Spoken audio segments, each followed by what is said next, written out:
Good Morning Business, le grand entretien. 8h18 sur BFM Business et RMC Découverte. On est d'autant plus ravis de vous recevoir aujourd'hui, Philippe Wechter. Bonjour, que ce monde de l'économie, Christophe le disait à l'instant, va tellement vite entre le G7, les prix de l'énergie et le chômage au plus bas. On a besoin d'éclairage ce matin avec vous. Vous êtes chef économiste chez Ostrom Asset Management. Et ma première question, en fait, elle va porter sur ce G7. Comment vous voyez ces tensions qui s'amorcent, ces difficultés à se mettre d'accord entre d'un côté la Chine et puis de l'autre tous les membres du G7 qui cherchent une position. Alors, on ostracise la Chine, on conserve des liens mais on coupe le cordon. Comment vous voyez cette situation ? C'est toute la difficulté du moment. C'est-à-dire qu'on voit bien qu'il y a, notamment sur l'initiative américaine, une volonté de couper, d'éviter les transferts de technologies vers la Chine. Ça, c'est un point qui avait été initié par Donald Trump et qui est accentué par Joe Biden. Donc ça, c'est un point qui est acquis, si je puis dire. C'est le fondement de la stratégie américaine. C'est un fondement marqué parce que la Chine était, sur le plan économique, sur le plan politique, en concurrence avec les États-Unis et donc chacun essaye de se différencier. Une fois qu'on a dit ça, les choses sont malgré tout un petit peu plus complexes parce que aussi bien les Américains que les Européens importent beaucoup de Chine. Et donc, on reste très dépendant des produits qui viennent de Chine. C'est toute la difficulté de la situation actuelle. On veut ostraciser la Chine pour éviter qu'elle ne prenne un poids excessif par rapport aux pays développés, mais c'était devenu l'atelier du monde, et donc on a besoin de leur production d'ordinateurs, de téléphones, ou tout ce qu'on veut. Et donc c'est toute la difficulté de cette séparation, cette polarisation de l'économie dans laquelle on s'inscrit maintenant. Est-ce que, Philippe Wechter, on a longtemps dit que cette séparation du monde en deux blocs, ce nouveau G2, allait avoir des conséquences sur l'économie mondiale et sur la croissance. Or, on a l'impression que pour reconstruire nos chaînes d'approvisionnement en Europe, aux États-Unis, il y a l'IRA américain, il y a les plans de soutien européens, c'est plutôt un contributeur de croissance avec ces investissements colossaux qu'on réalise dans la transition énergétique, dans les semi-conducteurs. Est-ce que finalement l'impact va être négatif, le fait de diviser le monde en deux ? Il y a deux choses. Il y a à court terme un effet négatif, parce que d'abord, parce qu'on se sépare de la Chine, et la Chine depuis une vingtaine d'années a une contribution extrêmement forte à la croissance mondiale. Et puis aujourd'hui, on voit que l'activité chinoise n'est plus aussi robuste que par le passé. Donc la contribution de la Chine à la croissance mondiale va être un peu plus réduite. Mais effectivement, tous les plans qui ont été évoqués, que ce soit l'Inflation Reduction Act aux États-Unis ou l'industrie verte qui a été présentée en Conseil des ministres cette semaine, ont pour objectif de redonner des moyens aux États-Unis, à la France et à l'Europe, pour croître de façon plus autonome.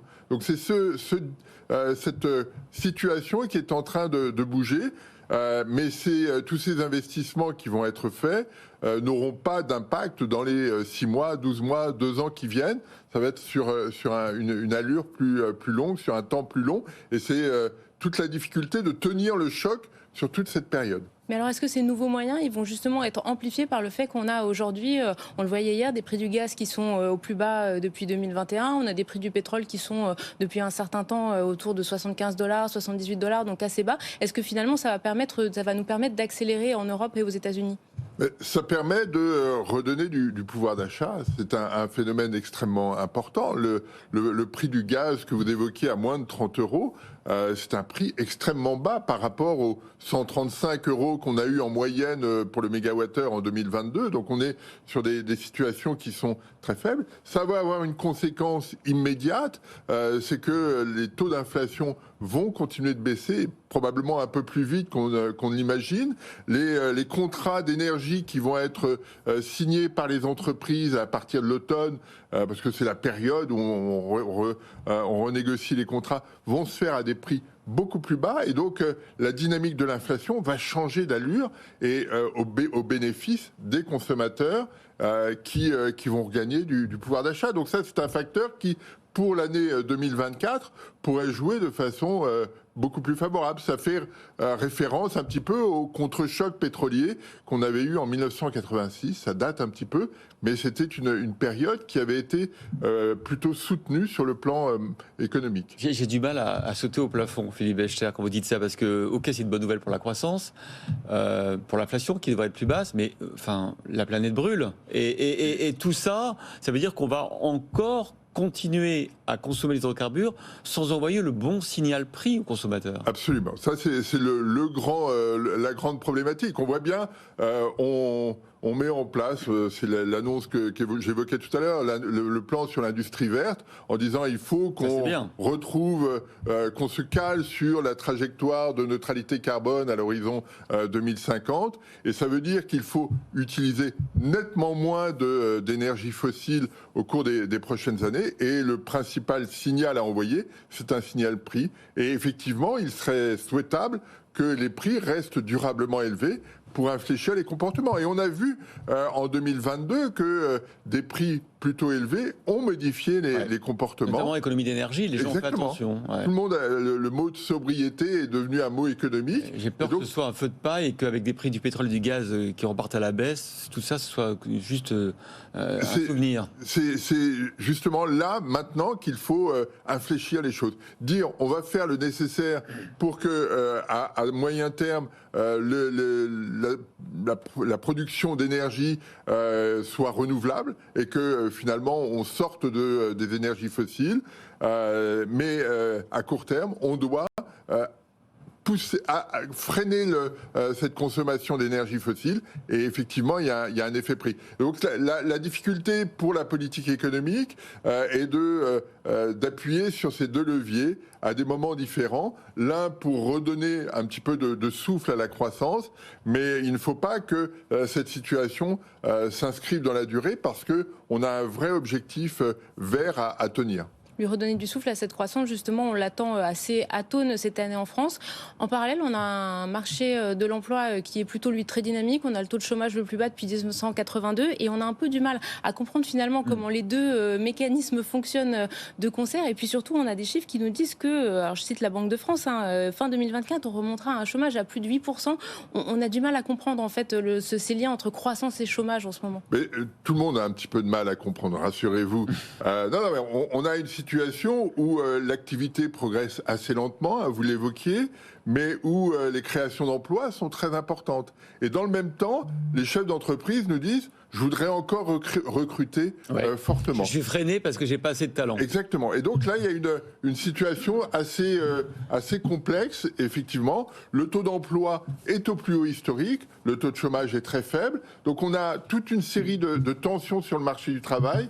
Et honnêtement, on a un petit peu de mal à comprendre la situation. Alors, il y a probablement deux choses. Un effet de rattrapage après la période compliquée qu'on a connue. Et puis l'idée que demain, il va falloir recruter pour s'adapter à tous ces investissements qu'il va falloir faire. Et donc, on peut imaginer que les entreprises se positionnent dès maintenant pour être sûr d'avoir tous les talents, parce que la dynamique du marché du travail en Europe, d'une manière générale, n'est pas une dynamique où la population active croît très rapidement. Donc il y a une espèce de situation un peu particulière où il faut se battre sur les talents. Et c'est pour ça, pardon Christophe, que finalement on a des prévisions assez sombres pour 2024, que ce soit Banque de France ou FCE, avec un chômage qui remonterait vers les 8%. C'est cette adaptation où il va falloir quitter certains emplois pour aller vers d'autres. La Commission européenne est beaucoup moins pessimiste sur le taux de chômage. Donc voilà. Pour l'instant, ce qui est important aujourd'hui, pour moi, il y a deux choses. C'est regarder les créations d'emplois. Ça me paraît plus facile à appréhender que le taux de chômage, qui est une notion compliquée, parce qu'il y a des gens qui sortent, qui rentrent du marché du travail. Et ce qu'on observe aujourd'hui, c'est que la dynamique des créations d'emplois reste plutôt robuste. Et ça, c'est un facteur qu'il faut essayer d'inscrire dans la durée, notamment avec des réformes sur les jeunes. Ça a déjà eu lieu sur l'apprentissage, mais sur les plus de 55 ans aussi, pour que effectivement on ait un taux d'emploi qui augmente et qui concerne tout le monde. Cette robustesse de l'économie mondiale qu'on constate depuis quand même plusieurs mois, malgré tout ce qui s'est passé, tous les signes noirs, elle vous étonne, Philippe Wächter, le fait, cette capacité à rebondir, cette agilité des entreprises? Elle rebondit de façon modérée malgré tout, oui, mais effectivement elle reste robuste. On a quand même eu des chocs extrêmement violents comme Absolument. jamais, et on a une croissance positive. Elle est faible, elle est positive. Absolument, mais le choc énergétique est un choc principalement européen. Ouais. On ne l'a pas vu aux États-Unis, donc la situation est différente. En Europe, ce qui est remarquable, il y a deux choses qui sont remarquables, c'est le comportement des consommateurs ou des entreprises face à l'énergie, la politique économique extrêmement volontariste, et aussi la capacité qu'on a eue en Europe de créer des unités de production d'énergie renouvelable. En 2022, la production d'électricité a été plus importante à partir d'énergie renouvelable qu'à partir d'énergie fossile.